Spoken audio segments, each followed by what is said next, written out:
So you wanna buy an amp modeling pedalboard in the 350-500 price range and you are not sure if to buy the Line 6 Pod Go, the Zoom GX6, the Mooer GE 250 or the Ampero?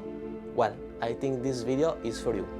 Hello everybody, my name is Leo, and with this video, first of all, we will share a demo song hearing the units in action. Then we will compare the features and technical characteristics of the 4 units with a very detailed comparison chart. Then we will hear more sounds, also comparing the 4 units with a real tube amp. And finally, I will give you my 2 cents. So I hope you enjoy, and please don't forget to subscribe and hit the bell, as it would really help me to make more videos like this. Let's start with the demo song.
We will now compare the 4 units among the following parameters: number of amps, cabs and mics built-in, third-party IRs availability, number of banks, patches and presets managed, effect management, media availability, input and output types, foot switches and expression pedal availability, screen size and type, looper and drum machine capabilities, ADA conversion and USB channels, special features provided by each unit, current, power, dimension, weight and price. First of all, in the Zoom G6 we have 22 amps, 22 cabs with 70 more IRs and 2 mics, where you can change only the mix between them.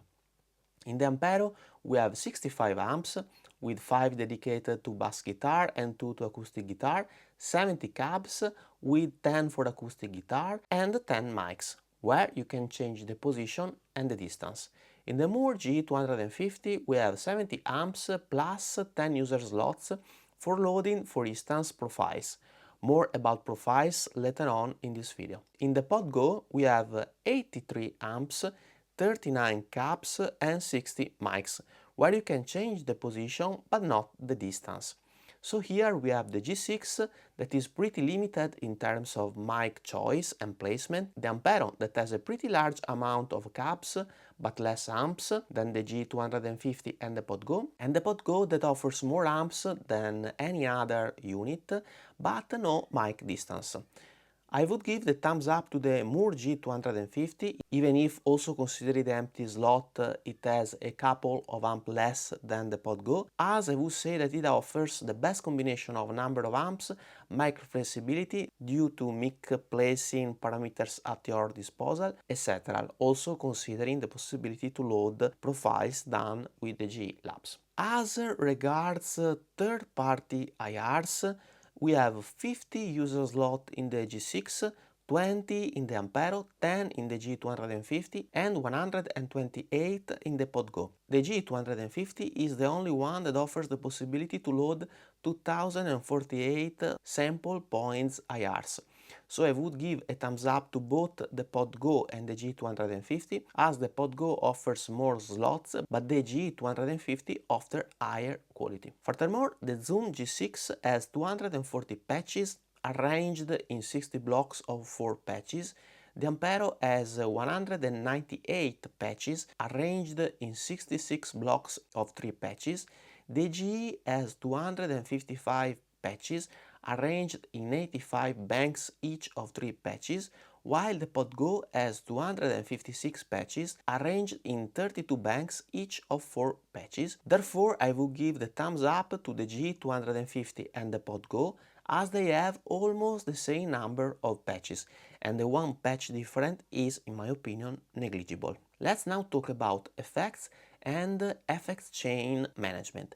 This is maybe the most difficult argument to talk about. The Zoom G6 offers 135 effects in total, distributed in 9 banks. That becomes 8 if you use the amp block. One block is dedicated to the effects send return for connecting external effects. The effects placement and order is configurable and no parallel effects are available. In the Ampero, you have 114 effects distributed in 9 blocks that are fixed, but with FX1, FX2 and FX3 blocks that are basically generic blocks where you can put many different effects. No parallel effects and no effect loop are available, so you cannot connect external effects. On the other hand, the Mooer GE250 has 84 effects distributed in 11 blocks, where 2 are dedicated to the effects loop, one for the send and another one for the return. You can change the effect order, and there are 2 effects blocks that are generic,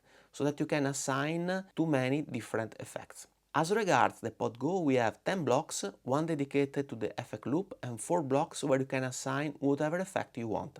So here it's pretty difficult to decide who should receive the thumbs up. Well, I will give it to the PodGo for its higher number of effects and effects blocks, considering that the G250 uses 2 blocks for the effect loop and the PodGo only 1. As regards MIDI, only the Ampero and the Mooer G250 offer MIDI ports. Both have only one MIDI port, but the one of the G250 can be configured as MIDI input or output, where the one of the Ampero can be used only as MIDI input.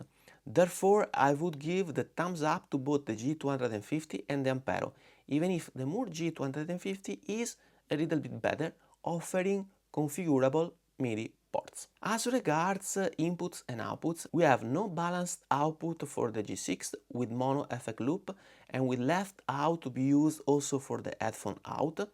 In the Ampero we have no effect loop, and this is a kind of a bummer, as for instance we cannot even use the Ampero with the 4-cable method with our amp. Then basically the G250 has all the main connections we need, included the mono FX loop and balanced and unbalanced output.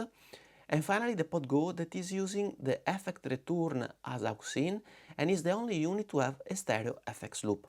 Furthermore, it has balanced and unbalanced stereo output in the same TRS sockets and has also an amp out. Therefore, I would give the thumbs up to both the PodGo, as it is the only unit with stereo FX loop, and the G250, as it also has a dedicated aux input and dedicated balanced and unbalanced outputs.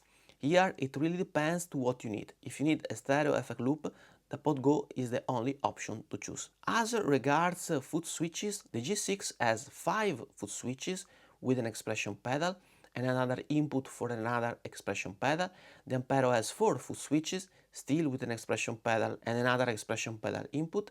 The GE250 has 5 foot switches with an expression pedal built in and an input for another one, while the PodGo has 8 foot switches with an expression pedal built in and an input for another one. All in all, I would give the thumbs up to the PodGo as it has more foot switches. The screen of the G6 is the best one, together with the PodGo is the bigger one, but it is also touch sensitive, like the one of the Ampero. The PodGo is the only unit without a drum machine. The G250 offers longer looper than the other ones, but the G6 offers the possibility to use an external SD card for the loops, basically with infinite time loop capabilities. Therefore, I would give the thumbs up to the G6. As regards ADA conversion, in my opinion the PodGo is better than the other units, because It offers 4 USB in and out channels instead of 2, and it can reach 96 kHz of conversion rate against 44.1 of the other unit. One thing to point out is that the PodGo dynamic range is not available. If you know it, please drop a comment in the comment section below. And the G6 and the Ampero has the higher dynamic range with respectively 123 dB of dynamic range and 120. As regards special features, the best one is the Mooer GE 250 in my opinion, as it offers both tone capture and the possibility to load profiles done with the GE Lab app, which are pretty cool features. The G6 is the less power hungry and it is easy to be used with our normal pedalboard adapter. As regards dimension and weight, the Ampero is the smaller and lighter. And finally, as regards the price, the Ampero is the cheaper, even if the price fluctuates a lot, and therefore, as you suggested in the comment of my previous videos, I would not give a thumbs up or down in the price category. So, finally, let's count the green and red thumbs. We have 3 green thumbs with 11 reds for the G6, the same amount for the Ampero, 6 greens and 8 reds for the G250, and the same amount for the PodGo.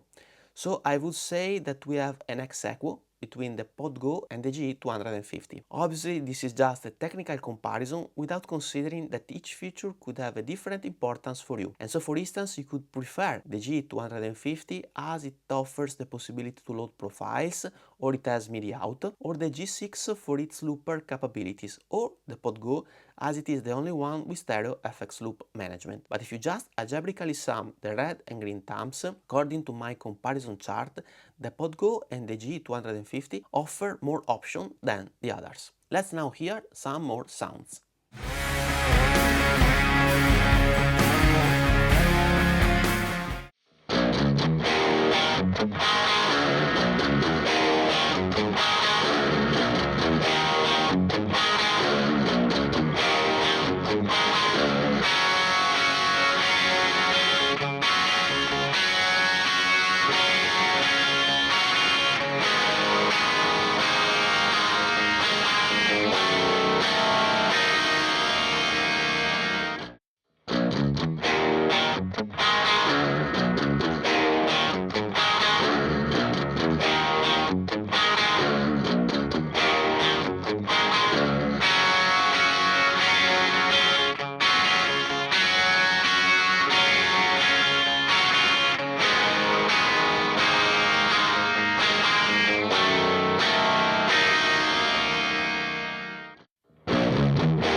Final considerations here, and please let me say that these are gonna be my personal opinions and you may not agree with me, and this is totally fine. Let me start from the stronger selling points in my opinion of each unit. Home recording. Well, here I think that the Pod Go shines with its 4 USB channels and the possibility to reach higher frequency than 44.1 kHz for recording. Live use. Here the Pod Go is once more superior with its 8 foot switches and the balanced output, for instance not offered by the G6 and the stereo effect loops.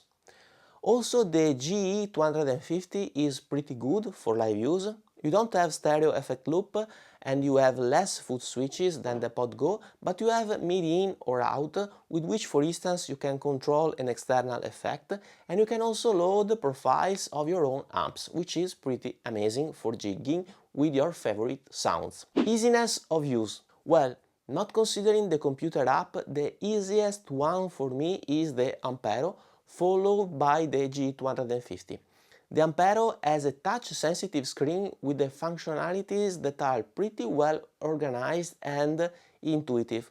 I also like the row of functions of the G250 that let you access directly amps or effect block, switching them on or off very easily.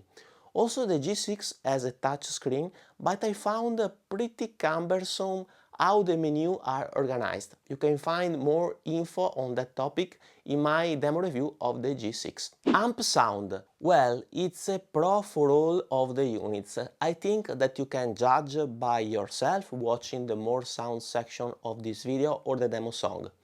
There is a slight tonal specific characteristic of each unit, but it is a very suitable difference. As you know, here I'm using the exact same setting of the real amp for each unit, and tweaking each unit or profiling with the G250 you could achieve better results, but I think the approach I used in the video is the best one to try to understand the basic tonal character of each unit, also without introducing bias derived from my tweaking. I would say that with the same settings of the amp, the G6 is the less gainy, but it is the clearest one and the one with the best separation of the strings. The Pod Go is on the other side, being the more gainy one and missing some clarity compared to the other units, in my opinion. The G250 and the Ampero fit nicely in the middle. In the mix, I think it's pretty difficult to tell which one is better. There are differences, but nothing drastic, I would say. Effects. Well, as regards effects, I think it's pretty difficult to judge about quality, as it's hard for me to find a reference. You know, with amp simulation we have the real amp, but with effects, first of all there are a lot of different effects and there could be a quality difference among them.